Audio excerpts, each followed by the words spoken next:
গোকুল পিঠে আমার আজকের রেসিপি। বাংলার ঐতিহ্যবাহী যে পিঠেগুলো রয়েছে সেইগুলোর মধ্যে এই গোকুল পিঠে কিন্তু একটি। অনেক পুরনো সময়ের থেকে আমাদের বাড়িতে মা দিদিমারা এই পিঠে তৈরি করে আসছেন। গোকুল পিঠে দুইভাবে তৈরি করা যায়, একটা দুধ গোকুল পিঠে আর একটা ভাজা গোকুল পিঠে।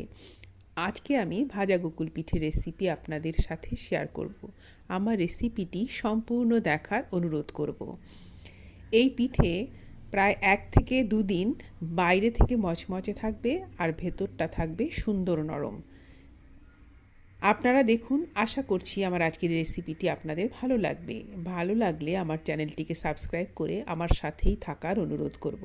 নমস্কার, স্বাগত জানাচ্ছি ফ্লেভারস অফ কলকাতায়। সাথে আছে আমি নন্দিনী। আসুন তাহলে শুরু করি। প্রথমেই আমি একটা ক্ষীর বানিয়ে নেব। সেই জন্য কড়াতে প্রথমে দিয়ে দিলাম 2 চামচ পরিমাণ জল আর দিয়ে দিচ্ছি 1/2 লিটার দুধ। জলটা এই জন্য দিলাম যাতে দুধ ফুটে উঠলে বা ক্ষীর বানানোর সময় কড়ার নিচে দুধ আটকে না যায়। 1/2 লিটার দুধকে আমি কিছুক্ষণ জাল করে কিছুটা শুকনো করে নেব। তারপরে আমি এর মধ্যে দেব 1 কাপ পরিমাণ নারকেল বাটা। অল্প পরিমাণে দুধ দিয়ে নারকেল আমি ব্লেন্ডারে ঘুরিয়ে কিছুটা পেস্ট করে নিয়েছি, সেই নারকেল বাটা দিয়ে দিলাম। আমি যেভাবে ক্ষীর বানানো দেখাচ্ছি সেভাবেই যে বানাতে হবে তা কিন্তু নয়। আপনারা নারকেল আর খেজুর গুড় বা নলেন গুড় দিয়ে মেখেও জাল করে এই ভেতরের পুরটা বানিয়ে নিতে পারেন, সেটাও ভালো লাগবে। নারকেল বাটা ও দুধ কিছুক্ষণ ফুটিয়ে নেওয়ার পর এবার আমি এখানে দিয়ে দিলাম 1 কাপ পরিমাণ মিল্ক পাউডার। অল্প অল্প করে দেব আর মিশিয়ে দেব। নলেন গুড় দিয়ে দিলাম। এই পর্যায়ে কিন্তু মিষ্টিটা কম দিতে হবে। মিল্ক পাউডারে বেশ অনেকটা পরিমাণে মিষ্টি থাকে, তাছাড়া এই পিঠে পরে আমি শিরায় দেব, সেই জন্য এই পর্যায়ে মিষ্টিটা কিছু কমই দিতে হবে। বেশ অনেকটা সময় ধরে শুকনো করে নেওয়ার পর এই ক্ষীরের মধ্যে আমি দিচ্ছি কাজু বাদামের গুঁড়ো। আমি 10 থেকে 15টা কাজু বাদাম ব্লেন্ডারে হাফ ভাঙা করে গুঁড়ো করে নিয়েছি, সেটা দিয়ে দিলাম। আর বাইন্ডিংয়ের জন্য দিচ্ছি 1 টেবিল চামচ পরিমাণ গোবিন্দভোগ চালের গুঁড়ো। এই গোবিন্দভোগ চালের গুঁড়োটা ক্ষীরটাকে একটা বাইন্ডিং দেবে। একেবারে শেষ পর্যায়ে দিলাম 1 চামচ পরিমাণ এলাচ গুঁড়ো। এর থেকে বেশি শুকনো করতে হবে না, কেন কি ঠান্ডা হলে এটা অনেকটাই জমে যাবে। এই পর্যায়ে আমি ফ্লেমটাকে অফ করে দেব আর ক্ষীরটাকে পুরোপুরি ঠান্ডা করে নেব। একটা ব্যাটার তৈরি করতে হবে, সেই জন্য একটা মিক্সিং বোলের মধ্যে আমি নিয়ে নিলাম 1/2 কাপ পরিমাণ ময়দা, 1/2 কাপ গোবিন্দভোগ চালের গুঁড়ো, 1/4 কাপ সুজি আর 1/2 চামচ পরিমাণ লবণ।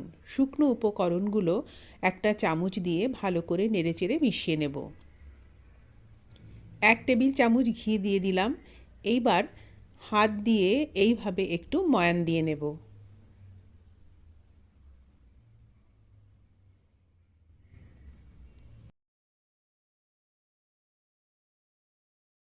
অল্প অল্প করে দুধ দিয়ে গুলে এই শুকনো উপকরণগুলোর একটা ব্যাটার বানিয়ে নেব।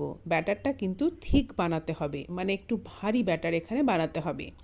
সেই জন্য একবারে খুব বেশি দুধ দেয়া যাবে না, অল্প অল্প করে দুধ দেব। আর এইভাবে একবার ক্লকওয়াইজ একবার অ্যান্টি ক্লকওয়াইজ এইভাবে ঘুরিয়ে ঘুরিয়ে ব্যাটারটাকে বানিয়ে নেব। দুদিকেই যদি ঘোরানো যায় না, তাহলে ব্যাটারটা অনেক সুন্দর হবে। অল্প অল্প করে দুধ দেব, আমি কিন্তু রুম টেম্পারেচারের দুধই এখানে ব্যবহার করেছি। একবার ক্লকওয়াইজ এবং একবার অ্যান্টি ক্লকওয়াইজ এইভাবে ঘুরিয়ে ব্যাটারটা বানিয়ে নেব। ব্যাটার তৈরি হয়ে গেলে 30 মিনিটের জন্য ঢাকা দিয়ে রেখে দেব, তাতে করে সুজি ও চালের গুঁড়ো ফুলে উঠবে। ক্ষীরটা আমার পুরোপুরি ঠান্ডা হয়ে গিয়েছে। সেই ক্ষীর থেকে আমি এরকম ছোট ছোট পোর্শন নিয়ে প্যারার মতন তৈরি করে নেব।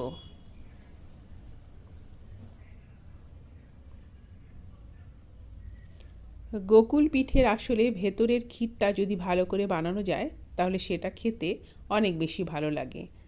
আমি এইভাবে সবগুলো ক্ষীর থেকে প্যারা তৈরি করে নিয়েছি। এবার শিরা তৈরি করব। 1 কাপ চিনি দিয়েছি আর 1 কাপই জল দিয়েছি, মানে এই শিরাটা আমাকে একটু ভারী এই শিরাটা আমাকে একটু ভারী তৈরি করতে হবে। দুটো এলাচ থেতো করে দিয়ে দিলাম। চিনি গলে গেলে 3 থেকে 4 মিনিট ফুটিয়ে ফ্লেমটাকে অফ করে দেব। একটু আঠালো চিটচিটে মতন শিরা আমার লাগবে। শিরা তৈরি হয়ে গিয়েছে, এবার ফ্লেমটাকে অফ করে দেব। আধ ঘন্টা রেস্ট করার পরে এই ব্যাটারের মধ্যে আমি দিয়ে দিলাম 1/8 টিস্পুন পরিমাণ খাবার সোডা। এবার হাত ব্যবহার করে যেইভাবে আমরা বেগুনির জন্য বেসন গুলে নিই, ঠিক সেইভাবে হাত ব্যবহার করে এই ব্যাটারটাকে ফেটিয়ে নিতে হবে। ঠিক এইভাবে ফেটাতে ফেটাতে একসময় দেখা যাবে এর মধ্যে বাবলস তৈরি হচ্ছে। তখন বুঝতে হবে যে এটা সঠিক ফেটানো হয়েছে। আমি যেইভাবে করছি এইভাবে করতে হবে, প্রায় 5 থেকে 6 মিনিট সময় ধরে।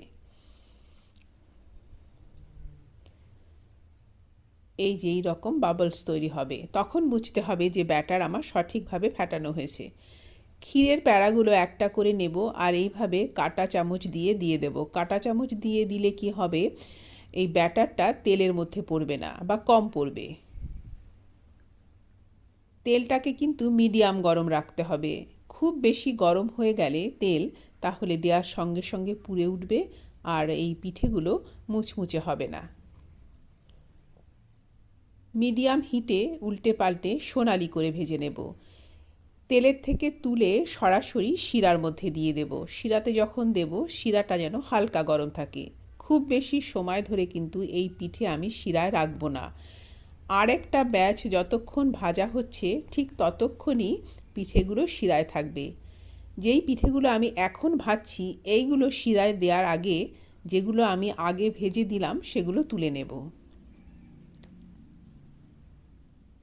এই 3টে আমি ভেজে দিয়েছিলাম, আমার ওই 4টে পিঠে ভাজা হওয়ার আগেই এই পিঠেগুলো আমি তুলে নেব। 4 থেকে 5 মিনিটের বেশি শিরায় রাখতে হবে না। তৈরি হয়ে গেল গোকুল পিঠে।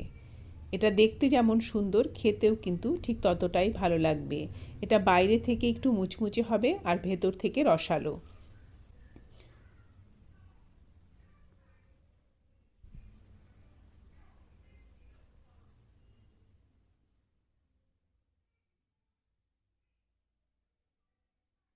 আমি আশা করছি আমার আজকের রেসিপি ভিডিওটি আপনাদের ভালো লেগেছে। ভালো লাগলে আমার চ্যানেলটিকে সাবস্ক্রাইব করে আমার পাশেই থাকার অনুরোধ করব আপনাদের। আজ এই পর্যন্তই। ধন্যবাদ।